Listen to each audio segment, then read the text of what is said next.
The small friend formula for subtracting 4 is equal to plus 1 minus 5. It can also be written as minus 5 plus 1. 7 minus 4. 4 cannot be subtracted directly, so we need to see which formula we can use. Always think in a sequence. First think of the big friend formula. Big friend formula for subtracting 4 is minus 10 plus 6.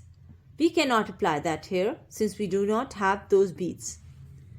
So we will take help from the small friend formula. Plus 1 minus 5. Answer is 3. 93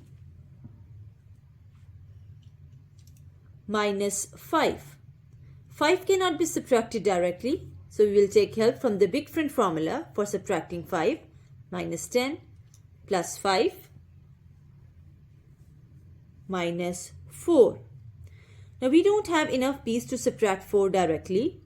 Let's think of the big friend formula for subtracting 4, which is minus 10 plus 6.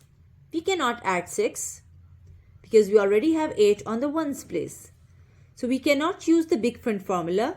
So let's seek help from the small friend formula. Plus 1 minus 5. Answer is 84.